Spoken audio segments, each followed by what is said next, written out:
Thank you, Manu, and nice to see you all. It's nice to see some familiar faces and some new faces as well. Hopefully I'll get a chance to talk to you all at the end of the event. So I'm here today to talk to you about how to generate more leads from your website. So we're going to be going through some practical conversion rate optimization tips and stuff like that. So it's not all about having to drive more traffic, but with a current website that you've got, how to get more people converting on it. So if you want to follow along, you can find Trio Media online. If you scan that QR code, that'll take you to all of our links and everything that you might need. But do feel free to take pictures and tag us, obviously tag Bobble as well, if you're enjoying the event. So quick little bit more about me. So I'm CEO of Trio Media. Trio Media digital marketing agency. We're based in Leeds. We've just moved to new offices in Chapel Allerton. My background is really in strategic marketing. So I've worked in kind of client-side strategic marketing roles before coming over to Trio Media and kind of taking up the helm. Alongside my role at Trio, I'm also a trustee at Children's Heart Surgery Fund, so I like to just give back some of my time if I can. So supporting them, also a Conservation Circle member at Rainforest Trust, and just with a bit of extra free time that I've got, I also run a podcast called the North Star Podcast, which is all about finding your purpose and pushing yourself out of your comfort zone and living like a value-led life. So quick little bit more about Trio Media. So we like to think that we do things differently. We're full service and we'll think of the whole picture. We really will be your outsourced marketing team. So we can build you a website, we can do SEO, PPC, social media. We've got a lot of crossover services with Bobble, but we've always worked really collaboratively together on the majority of our services. But yeah, we aim to really support our clients in anything that it is, like finding out what it is that you're trying to achieve and then what solution will answer that. There's 12 of us currently, and we're just about to start advertising for our next hire. So I mentioned just at the start that what we're going to be looking at is not about getting more leads by driving more traffic, but it's by converting more people that are already on your website. So when we have a look at conversion rate, so what actually is a good conversion rate? And one of the things I find is conversion rate is an underutilized metric. Not many people look at it. People look at like, oh, how much traffic have I got? And then how many conversions am I getting? But are you looking at how many of those people coming on your website are converting? Because if it's not enough, we probably need to look at what's going on the website or with your proposition or your brand or something like that. So it's not always a problem of traffic and having to add more traffic through advertising, social media, et cetera, et cetera. So a good conversion rate is anywhere between kind of 1% and 5%. The industry average is at 2.35%, but we do see that kind of the top tier, like top 10% of companies could like far exceed that. You know, they could be getting up to 5 times higher than anyone else.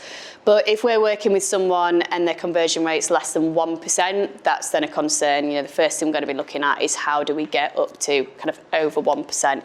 You can find these stats as well. You can find it out if you're using Google Analytics or anything like that. You will be able to see, but it's also an easy metric. How many people are coming in versus how many people are then converting.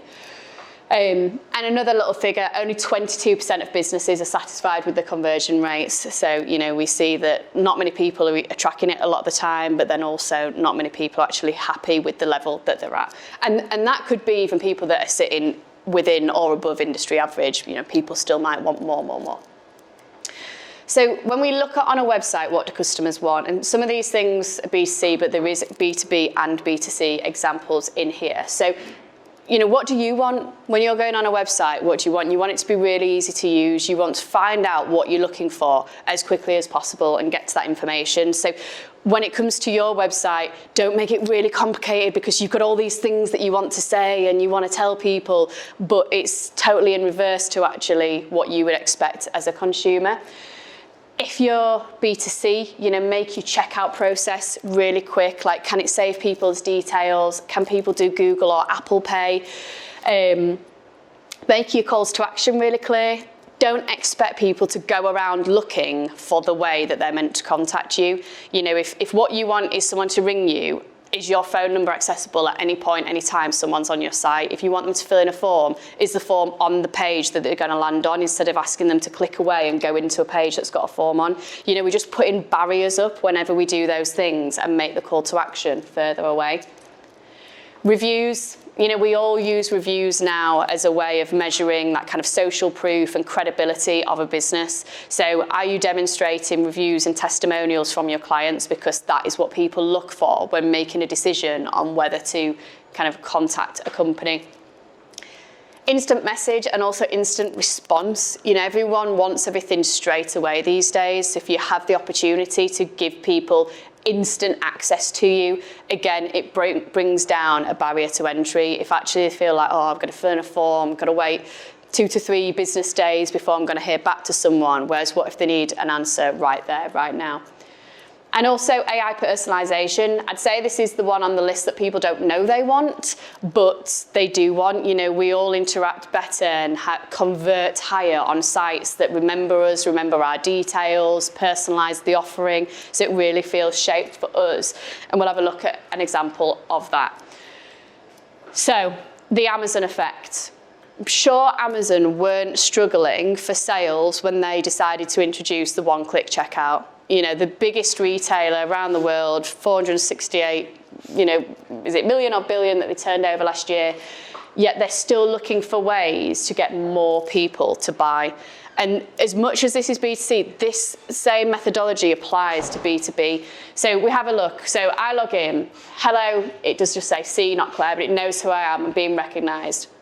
It's then prompting me to keep shopping for, yes, I was looking at desk bikes. You know, do I want to keep shopping for that? Do I want to continue watching?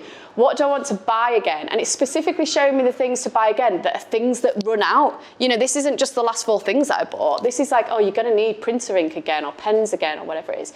No one else is going on Amazon that same day and seeing the same thing as what I've seen. It's totally personalised and bespoke to me and to my needs. I then go to the checkout. I can click straight away to buy now, and I know it's going to come to the right place because it's showing me my address. It's creating urgency because I've got to do it within 2 hours, 13 minutes to check out. I've not thought and I've checked out. You know, and that's the thing, that's where you need to get people, and it's why it doesn't matter if it's B2C or B2B. You need people to not have time to think before they've converted. That's how easy it needs to be. You know, like, oh, we'll just sign up to this thing, put your email address in. Yeah, cool. So easy. That's just what I wanted. You've sold something to me and I've transacted with you by giving you my contact details. You know, but just as much, like I say, if you are in the B2C space, not making it a long, convoluted process. Something that I say a lot is there's a difference between what you want to say and what people want to hear. So as a business owner or someone who is responsible for the messaging to a company, it's not a smoke alarm going off, is it? No. You want to say all these great things about what you're doing, and you want to tell people your mission and your values and all these great things. Nobody cares. I don't care. I've never gone on a website and be like, I want to buy off this company because of their values and their mission. Because I will get what their values and mission are, and if that's aligned with mine, through other things that they do, but I'm never going to sit and read all about it. So get to the point of transaction, whether it be a phone call, a form fill, or a sale, as quickly as possible. So I'm going to just talk you through quickly like our top 5 strategies for conversion rate optimization. So the first one being keep it simple. So on that ilk of what I was just saying, you know, don't overcomplicate your messaging. I took it out just to kind of cut down these slides because I'd done this as a bigger presentation, but one of the examples that I put in was HubSpot. You know, HubSpot are one of now the most well-known marketing CRMs. On their website, you go and it says, easy to use CRM. They're not going, oh, we help answer your problem and your challenges and manage your data and connect you with people. You know, like all these things that you think marketers want to say, easy to use CRM. Oh, great, cool. That's what I want to hear as someone who's going to use a CRM. You know, so don't overcomplicate your messaging with all this stuff that you think people want to hear, whereas actually they don't at all. And at the end, I'm going to give you an exercise for you to find out what it is people want to hear. Stick to one call to action. So we see this a lot, you know, here, like watch this video, download a data sheet, get in touch with us, join our masterclass, you know, different call to action at a different row of the site as you go down. Stick to one. What is it that you want people to do? If you want people to fill in a form, repeat that call to action. If you want people to attend an event, repeat that call to action. So be really nailed on with what it is that you want them to do. Once you know what that call to action is, place it in prominent positions. So as I said earlier, don't expect people to have to go finding for it. You know, if I've got a certain way down your website and I'm convinced now I shouldn't have to scroll back up to find your contact details or scroll back down, here's the point that convinced me. I'd read your testimonials, I'd read this, I'd watched this video, now I want to convert. Can I convert there? So repeat your call to action. You know, whatever you feel like might be too much or too much people's faces, it's not, you know, because they're not seeing the other stuff, they're seeing it when they're ready. So it needs to be there for them. Simplify your navigation. So this can be something as well, complex menus, not knowing where to find things. If you have a lot of pages, a lot of product services, maybe add a search menu instead for people to be able to access information, or try a mega menu just to make it easier to find information quickly. And also when we talk about simplicity, and especially, you know, if a contact form fill is your call to action, keep your form as simple as possible. Every field you add reduces your chance of someone filling it in. So I always say to people, what are the minimum details you would need for someone to get in touch with you? Because I know for a fact if someone gives us a phone number, we will ring them anyway. We don't need to know at this point what industry they're in, how many users they've got, because actually in a small business, someone contacts you, you want to get in touch with them because there might be an opportunity. So take away those pre-qualifiers that you could do once you've got the opportunity to speak to them. Next up, we then look at optimizing your landing pages. So using video gives 100% improved conversion rate of converting someone when they come onto a page. This shouldn't just be oh, here's a nice video about our company, let's put it on every page. This is video if it's going to be relevant and add value to the content of the page. So if you can produce that and create it, doesn't have to be, you know, it doesn't have to cost a fortune. Add some video because it does help get people over the line. Bit of a contentious one. I don't always agree with this at every point, but if you are driving people to a specific landing page, remove the navigation bar altogether. Don't give them the opportunity to get lost in your site that could be complex or confusing. You know, get them to convert there, and then on your landing page, you're going to have your call to action that we've just looked at. It's going to be there, it's going to be prominent. Let's not let them go away and get lost somewhere else. Recently, because this has changed over the past kind of 3 years, the length of landing pages should be longer. It used to be actually quite short, succinct, to the point, with a form. That would work, but actually now the trend has changed and people want more content on the page. That also aligns with Google now. Google wants more content on the pages, and pages with more content will perform better in search. So the more content you can add as value, the better. We've also found through our 5 years of building websites that the best possible place to have a contact form on the page is as high up on the right-hand side as it can be. So if literally you come on, title, form, that form is going to get the most fills than if you've given all this information and you've waited to put the form at the bottom. You could still put it at the bottom, but we've seen 4-time conversion rates just from redesigning pages and having the contact form up there. Make sure your landing page is optimized for speed. Obviously, you know, going back to what I said, what would you want from a website if you were visiting? You wouldn't waste your time waiting for a slow website to load. So the same happens here. Optimize it for speed. Again, this will help you, you know, with your search performance as well. And when you are optimizing your landing pages, follow the keep it simple rules. So personalization, so we've spoken about this a bit, you know, with the Amazon thing. If you have a way of capturing people's details, use them.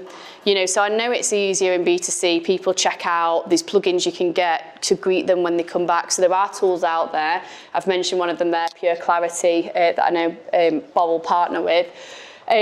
So there are tools out there to do that, but yeah, greet people, personalize the experience, tailor it. If you've got specific audiences that you want your site to appeal to, are you recognizing that through your imagery? You know, is this the right place for me because of your tone of voice, the imagery you use, the user experience? You know, if you can deliver a bespoke experience for them, again, based on their needs, even better. You know, hi, we know you previously were looking at this, so here's some more information about it, or here's our latest blog, or whatever it may be. One of the key things here as well is this isn't all about new customers. You know, we're on about trying to increase the conversion rate of the people already on the site. but let's reward repeat customers. Let's show their value. Thank you for coming back. You know, it's not all about, well, we just want one-off conversion from new people. And yeah, I mentioned the tools already. So generally, one of the things I would really encourage is to start A/B testing. You know, I've kind of given you tips already, but it's not a one-size-fits-all method. You know, you're going to have to find what works best for your business, for your industry, etc. So trial it, create some landing pages, put a video on, don't put a video on. Change the length, trial what your call to action is going to be, try put it in different places.